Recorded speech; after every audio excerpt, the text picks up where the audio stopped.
Before I start this week's episode, Andy, I just want to say a quick thank you to our sponsor, Fidelity International. And whether you're just starting out or an experienced investor, Fidelity offers a range of investment options with plenty of information, tools and guidance to help you make more of your money and achieve your financial goals. For more information about Fidelity, please visit fidelity.co.uk/money to the masses. And do remember, the value of your investments can go down as well as up, so you may get back less than you invest.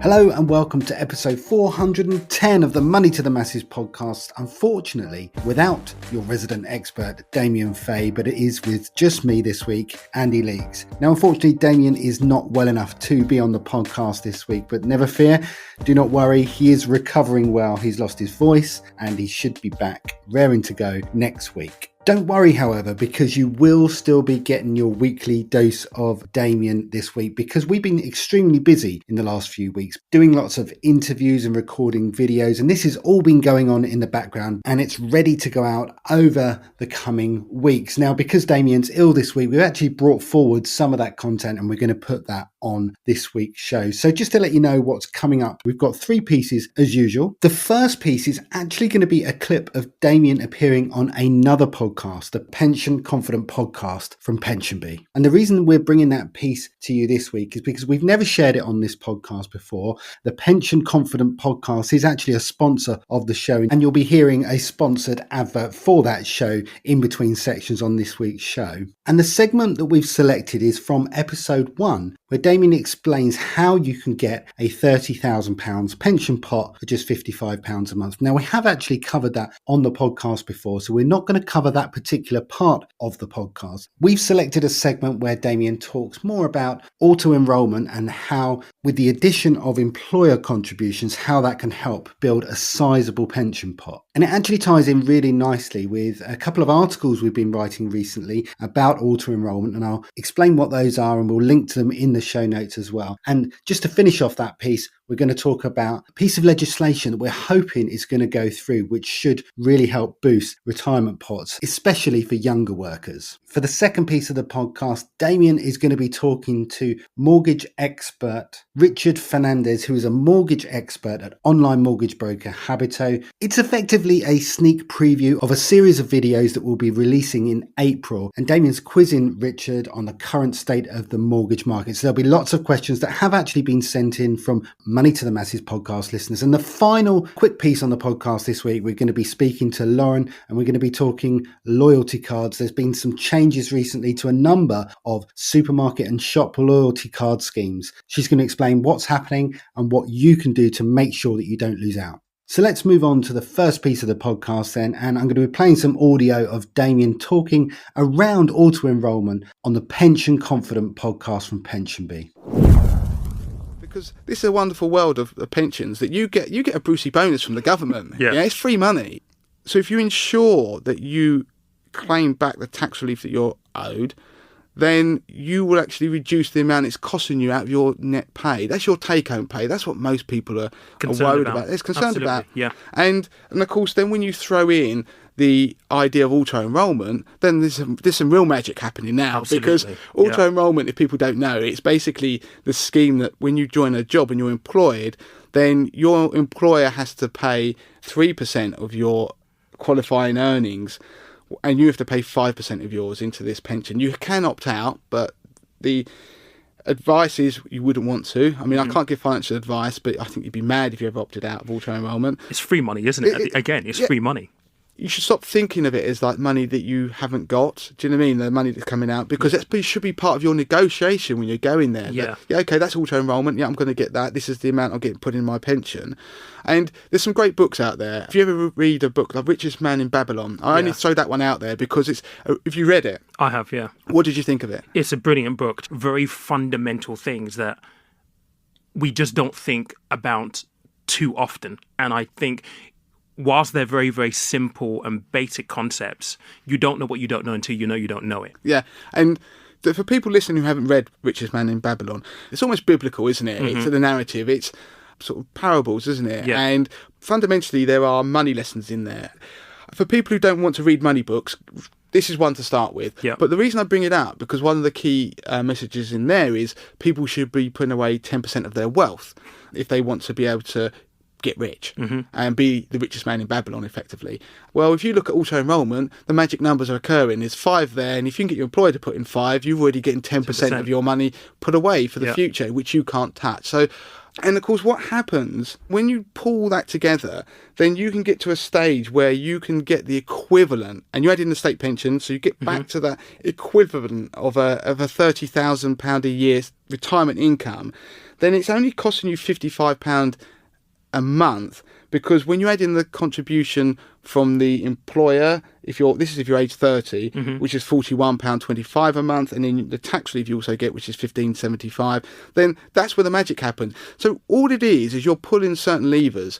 But what I'm trying to demonstrate to people is that the Everest of the £30,000 a year retirement income, if you gave that to me, I'd be sitting there thinking, oh, I'm never going to do that. But if you make some smart choices, you look at what it's invested in, you look at how much you're being charged, you join your auto-enrolment scheme at work if you are employed and you're eligible, and you make sure you put in as much as you can as well. And I'll tell you the other thing to do, ask your employer to match your contribution. All they could say is no. So those sorts of things suddenly make it much more accessible, and I hope people then get a bit more excited about it.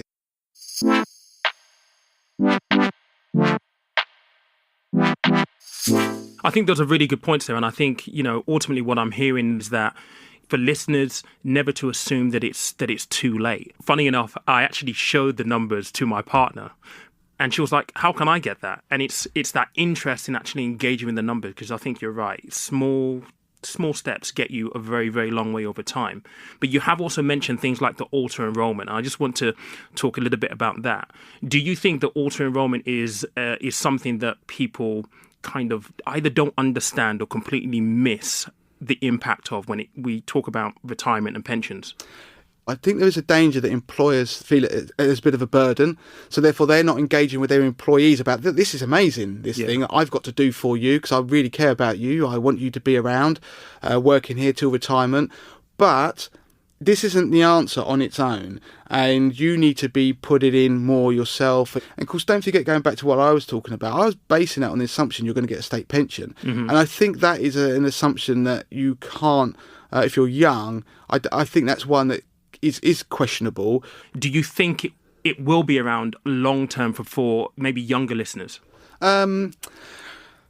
Debatable. I think not in its current form. I think it will end up being means tested. Just to give people who are young, who might not understand how it works, the state pension, when you pay national insurance contributions, they're not going into a pot with your name on. It's just going into a big fund. Imagine a cash machine where there are people who are retired withdrawing money from the cash machine, and everyone who's paying national insurance contributions are still working, are the people who are filling up that cash machine. So there's 2 queues. And what happens when you reach retirement age, state retirement age, you go from filling up the cash machine and you go and join the line where you're withdrawing it. Now, if you think about that, that line is getting skewed because more people are joining to withdraw the money from the cash machine, and there are less and less people who are actually be paying tax because our population isn't expanding that quickly. Yep. If you're going to make the system work, then something's got to give, and that's either you stop giving people as generous a pension. I'm not saying it's particularly generous, but you don't give them the increases. Well, that's not going to go down very well because the people in the front of the queue drawing the money are the majority, and they will vote. Very true. And of course, the people who are paying the national insurance contributions currently, that are funding the state pensions of today, they will have to be probably charged more. And that is, again, not going to go down too well. So I think what will happen is you'll probably get some kind of means testing at some point. So I don't think it will exist in its current form.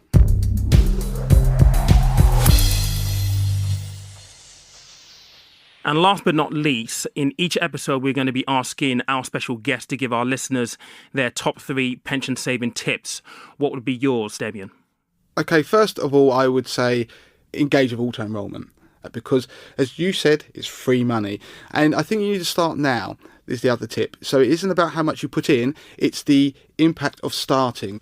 Putting into it. So it's just a start. Don't think that it's too little. So I think that's the second one. And the third one is to engage with it, manage it, look where your pension is invested and make life choices about it, whether it's about the risk or you want to make a difference with your pension. So don't just ignore it and think that it's something that someone else will look after for you. That's not the case if you've not got a financial advisor, which most people don't. So I think if you do all three of those, you're probably going to be in a good place. Okay, so there you go. Even though Damien's not on the podcast this week through illness, you've got your weekly dose of Damien by listening to a snippet from a podcast that he did with the Pension Confident podcast from Pension Bee there. We selected that piece specifically because auto-enrolment has been in the news recently. In fact, there's been stories bubbling around from the DWP since as far back as 2017, where it has pledged to make changes to the terms of auto-enrolment. It has wanted to make two key changes which will make a massive difference to young savers. One of the promises was that it wants to lower the age of auto-enrolment from 22 to 18, and it also wants to ditch the lower band of qualifying earnings and instead calculate contributions from the first pound of salary. Now, as I say, that's been kicking around for about 6 years and nothing's really happened. But in recent weeks, the DWP is now pressing ahead by backing a private members bill that's been brought forward by a Conservative backbench MP. And that offers a way of getting the legislation through without the risk of criticism of, say, U-turns if the bid ultimately fails. Now, why this is particularly important, especially again for young workers, is that it can make a massive difference to the pension pot of the young workers that would impact. Now, Rachel Vey, who's the head of policy development at AJ Bell, wrote an interesting article on FT Advisor where she goes through the numbers and explains the impact that those changes could make. So in terms of that age limit being reduced by 4 years from 22 to 18, when you work out the numbers, an 18-year-old that is starting to save 8% using an example salary of 20,000 can expect a fund that is 13.5% bigger at age 68 than someone who started 4 years later, assuming that their salary at that point was 21,650. So 13.5%, that is a big difference just for those 4 years. But if they were able to remove the lower earnings limit, meaning that auto-enrolment's being calculated from the first pound of earnings, then that could actually boost their pension fund by up to 45%. So you can see those two relatively small changes would make such a positive difference to not just young workers who will have that age reduced from 22 to 18, but also for lower paid earners who are currently falling through the cracks and not qualifying based on their current low earnings. Now, Joel has recently written an article on the Money to the Masses website, which we will link to in the show notes as usual. It's titled, What is Auto-Enrolment? And so if you want to read more about it, how it works, then please do go and have a read of that article. And if you are a small business and you're about to employ your first members of staff, then we also have another article, How to Set Up an Auto-Enrolment Workplace Scheme. We'll link to it in the show notes, and there's all the information you need there. I would just want to say a quick thank you to our sponsors, Pension Bee. Now, Pension Bee have the Pension Confident podcast, which is on a mission to make pensions simple. You can join host Philippa Lamb and expert guests as they tackle all the important personal finance questions. If you want to know how to prepare for your dream retirement, what to do when you find yourself in debt, or you need tips on how to teach your kids about money, then listen to the Pension Confident podcast. It is available on Spotify, Apple Podcasts, or wherever you get your podcast. And you can even listen to me as a guest on the very first episode. Okay, so let's move on to this second piece of the podcast then. And Damien is back, even though he's not here, he's back again on the podcast. He's speaking to Richard Fernandes, a mortgage expert at online mortgage broker Habito, quizzing him on the current state of the mortgage market.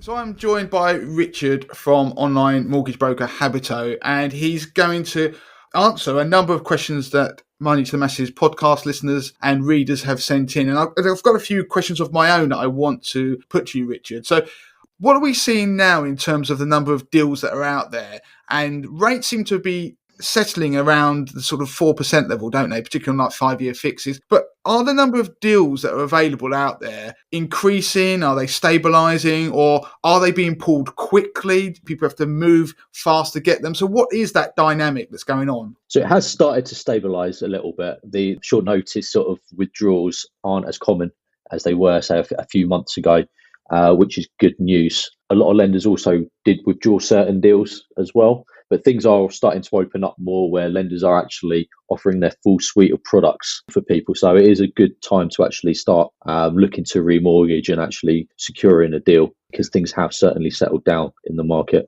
And one of the things that I'm also interested in is the time it's taking now to remortgage. Given the sort of volume of people that are needing to remortgage and what's been going on in the market, is the time that it's taking for the whole remortgage process to go through, is that still the same as it was before? How long is that at the moment? So if you're switching to a new lender, give yourself a couple of months or so. Gives time for the lender to get their mortgage offer out, which can take, obviously every lender's different, so a couple of weeks or so, 2 to 3 weeks to get that mortgage offer out. And then there's going to be legal work on top of that where the solicitor needs to do their own thing. Timescales in that haven't really changed too drastically, to be perfectly honest. So as long as you're given a fair bit of time, like I said, a couple of months or so, then you're going to be absolutely fine to get that secured in time. So we've all seen headlines about property prices and the crash that's going to happen in property prices. No one's got a crystal ball that can actually predict the future, but there are a lot of headlines around it. So whether it's new borrowers or it's to do with remortgaging, are you seeing an impact on the valuations that are being given by lenders on potential properties? So are you seeing down valuations, more of them and stuff like that? What's going on in that part of the mortgage market? When it comes to remortgaging, not so much, because since people have had their properties, the property price has gone up a lot more than people may have anticipated. And then even if it has come down a little bit, what they think it's worth is going to be in that right ballpark for a lot of lenders. So it's not really much of an issue, to be honest. With purchases, it's maybe a few more, not drastically more than it was before. However, it's still early stages in the grand scheme of things when it comes to these trends in the property market. So that could be something in the future, down valuations, which could impact things. So it is important when you speak to a broker, if there is a down valuation with one lender, another lender actually might value it at the price you think it's worth. So when you do speak to a broker, they can switch that application over to a different lender who uses different valuation companies, and they might come back with a more preferential valuation for yourself. Okay, so I'm going to switch on to some of the questions that we've been sent in. And this one relates to higher interest rate payments, but they're saying mortgage rates mean monthly payments are going to be considerably higher. How easy is it to move onto an interest-only mortgage? So with interest-only mortgages, there's extra criteria that you do need to pass with lenders. So initially, most lenders, not all, they do have minimum income requirements, which is far higher than the national average salary. The other requirement is with a lot of lenders is they've got a minimum amount of equity that you hold in the property. So that could be a percentage equity that you hold and or pound value that you hold. If you do not pass those, you do also have the option to actually split your mortgage onto interest only and capital and interest. So you could have half the mortgage, for example, 50% of the property value on interest only, and then the rest of it, if it's above 50% loan to value, on capital and interest to actually meet those requirements that the lender does have. So when you do speak to a broker, they're going to have full access to different lenders for you, and they'll be able to actually talk through your options and ensure that if you did want to go interest only, you do fit a certain lender's criteria. You might not fit one, but you could fit in others. So that leads on quite nicely to the next question, actually, about splitting a mortgage. So this person is obviously trying to hedge their bets when it comes to interest rates and whether they go up or down. So they've asked, is it possible to have part of your mortgage as a fixed rate mortgage and then actually have part of it on a variable rate or tracker rate? Yes, so that's possible with a number of lenders. So some people do this because, say, the tracker might not have early repayment charges, and other reasons people might do that is they might have a lump sum that might be due in a few years' time, but they might want to down pay a large portion of their mortgage quickly without penalty. So that's another reason why someone might want to do a fixed and a tracker on their current mortgage. Do they have to both be with the same lender, though? Yes, absolutely. That's the main thing. So you can only have one mortgage lender per property. So that will obviously then start to restrict the rate that you might get. So that's going to influence what you might end up with. You're not necessarily going to have the best of both worlds in terms of the best fixed rate or tracker rate out there. Yeah, that's absolutely right. So it's important when you speak to your broker that they look at both options for yourself. But the vast majority of people, it's either going to be a fixed or a tracker for the whole mortgage balance that's going to be best for them. So it's really sort of niche examples where you take both. So the next question I've got is around somebody who's remortgaging, who's clearly got some money aside in the bank, and they're asking whether it would actually be a good idea and whether they can just to pay down a chunk before they remortgage. So what are their options? So you can definitely look to make an overpayment when you do come to remortgage, and you've got a couple of options with this. So if you do switch lenders, you can simply apply for a lower mortgage amount than needed. And then the solicitor that's actually handling the remortgage will then request a lump sum outstanding from you to then pay off your previous lender. For example, if your current mortgage is £120,000, with the new lender, you can apply for £100,000. And when you come to complete, the solicitor will request that £20,000 to pay off your previous lender. Alternatively, if you're doing a product transfer and sticking with your current lender, some do waive over repayment restrictions in the final month where you won't be penalised to make a large overpayment. So if you do this, please ensure you speak to your current broker to actually confirm that you wouldn't actually incur this penalty. So that is also presumably quite useful then, that they may be able to lower their loan to value if they were going to be looking to remortgage as well. They may be able to get some access to better deals. On that, for somebody who might have money in the bank, are you seeing a lot more people looking to take out offset mortgages? Yeah, so a lot of people now at the moment are looking to offset their deals, and a few more are speaking to us about that kind of scenario. What people do need to remember is there's fewer offset options out there than if you just had non-offset. So you could be paying actually more on your mortgage overall if you weren't actually going to offset at all. So it's important you speak to your broker and get all your options available and speak to a financial advisor, because it's important to make the most of your money at the moment. Okay, for those people who don't know what an offset mortgage is, could you give them a quick overview of what it is and how it works? So an offset mortgage is when you actually open a savings account alongside the mortgage itself.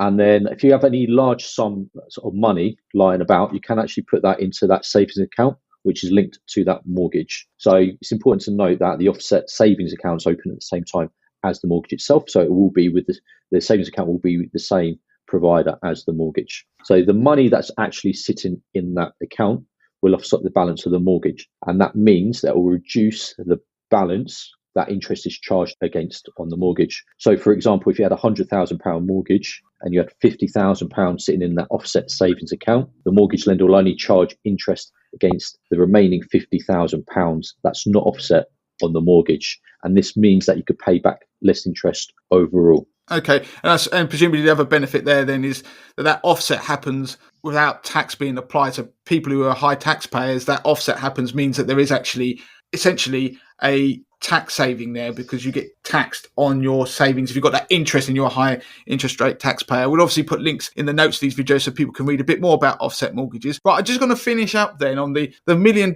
question. We have lots of people writing and saying, should I fix? Should I get a tracker? What's going to happen with rates? And of course, we can't give advice, but what would be interesting is just to get your insight into how the market has changed in terms of what people are ending up with when they are advised and what they come to you asking for compared to where we were a year or so ago. So a year or so ago, because rates were so low, a lot of people were mainly coming through asking for fixed deals, unless they really wanted a deal without early repayment charges. If they might be moving home, they might have gone for a tracker. Now, because when the mini budget happened, tracker deals were actually a lot better than fixed deals. And so a lot of people did go for trackers or other variable deals when that did happen. What we've seen though, when the Bank of England base rate has been going up, the actual variable deals have naturally been going up, but then the fixed rates have actually been coming down in that period of time. So the gap between the two is very minimal now. So in the last couple of weeks or so, probably a lot more people now looking at the fixed options. And the other thing that's very different from a year or so ago is the longer term fixeds actually have initial lower rates than the shorter term fixeds. So previously you'd be seeing a lot of the 2-year fixed would have been the cheapest deals. Now it's the sort of the 5 and the 10-year fixed deals, which are actually lower rates than 2 and the 3-year fixed deals. So that's obviously a reflection of where people are, or the market is projecting that base rates could potentially be in the future. So there we go. There's some questions there that were put to Richard from Habito, from you, the podcast listeners, and a few of our Money to the Masses readers as well. It was kind of a sneak preview to a video series that will be going out on our YouTube channel in the coming weeks. Please do, if you haven't already, subscribe to our YouTube channel. Go onto YouTube, search for Money to the Masses and click the subscribe button and also the bell so that you get notifications of all our upcoming content. And believe me, there is a lot happening in April. While talking about YouTube, YouTube. Don't forget, we have got our Grow It Investing series. Now, of course, you'll be getting those on the podcast feed as well. But if you want to watch Damien deliver those, you can watch the YouTube version of those. And actually, for some people, watching the video may be slightly better for them because there are prompts coming up on screen. You can then pause the video, take in the information. So yeah, do consider doing that if you haven't already. Okay, so let's move on to the final piece of the podcast then. And we're going to be welcoming Lauren back to the show, who's going to be doing a quick piece on loyalty schemes. Now, there's a couple of changes that have happened in recent weeks to a couple of different schemes, shops and supermarkets, and this could be a sign of things to come. So Lauren's going to run through what's happened and what you need to do in these specific scenarios. But it is a great reminder that loyalty schemes, as good as they are, they're not always set to stay, and the terms do change over time. So Lauren, welcome to the show. What have we got? Yeah, so in recent weeks, Boots and Tesco have actually announced that they're going to be reducing the rewards that you can earn with their loyalty cards. So Boots have announced that from May 2023, Advantage card holders are going to be able to earn less when they spend at a Boots store. So previously, Advantage card holders could earn 4p worth of points for every £1 spent, but this will be reducing to 3p worth of points from early May. Any existing points, though, that you do have on your Boots Advantage card won't actually be affected by the changes in May, and you will be able to spend this amount as usual, but any spending from May onwards at Boots will be affected and you will start to earn less as you spend. It is worth mentioning, however, that despite the cut to the Advantage points, it is introducing a 10% discount for Boots Advantage card holders on over 6,000 of Boots' own brand items. So that is something to look out for. And if you are a Boots Advantage card holder, this will be automatically applied when you shop in store or online. So Tesco have also announced that they're going to be reducing the rewards that club card holders can earn. So from the 14th of June 2023, vouchers that you earn when you shop at Tesco's via your club card can only be redeemed at double their value compared to what you can get at the moment, which is treble their value. So as you may or may not know, if you do have a Tesco club card, you can earn points for spending at Tesco's or with associated partners. And whatever your value of your voucher can be trebled, so you can redeem this towards any partners. So for example, at Alton Towers or Cineworld. But from June, you will only be able to redeem your vouchers up to double their value. So if you have £10 worth of vouchers at the moment, this can be trebled to £30 for use at one of the partners. But from June onwards, this will only be up to the value of £20. So if you want to maximise your rewards with Tesco's, then you do need to do this by the 13th of June in order to redeem your vouchers at treble value. And Tesco is actually increasing the validity of these vouchers up to 12 months, which is currently from 6 months. So you do have a longer period of time to redeem them. So if you do have any of these loyalty cards with either Boots or Tesco's, it's worth having a look at your existing balances to see if you can redeem any rewards that you do have before they make the changes in the coming months. But also, if you have any other loyalty cards with any other retailers, such as any other supermarkets, do have a look to see what discounts you're entitled to and make sure that you're making the most of them. We do have an article on the Money to Masses website which compares the best supermarket loyalty cards, and we've also written articles on the Boots and Tesco's changes if you need any more information. And just a final tip, if you're unsure about how many Tesco vouchers you've been sent, or if you've spent your Tesco vouchers, you can actually check by logging into the Tesco Club Card website. So if you log in there, you'll need your Tesco Club Card login. Then you can check for any unspent vouchers in the last 2 years. So I did this and I logged into my Club Card account. So you log into your Tesco Club Card account, click on My Club Card and look at vouchers, and you can see for any vouchers that you've been sent in the past 2 years. When I did this, I could see I've been sent £46 worth of vouchers in the last 2 years. Now, if you haven't spent these vouchers, you could potentially treble them before the changes in June and then use this towards a day out or a restaurant if you redeem it against one of the reward partners. And also, if you find that you have a Tesco Club Card voucher that is about to expire, you could potentially make a small purchase on the Tesco Club Card site with the voucher, say for 50p, for example, and then you will be sent the new balance of this voucher, again, which will extend the expiry date for another 2 years. Nice tips. Right. Thanks ever so much for that, Lauren. So that is it. We're done for this week. Apologies again for Damien's absence, but we're confident he'll be back on the podcast next week. Don't forget, on Tuesday and Thursday, you'll be getting episodes 8 and 9 of the investing series Grow It. And if you haven't already, please do consider reviewing the podcast if you can. A 5-star review goes a long way to helping us up the relevant charts and helping us to reach more people. So that's it for this week. All that is left for me to say is until next time.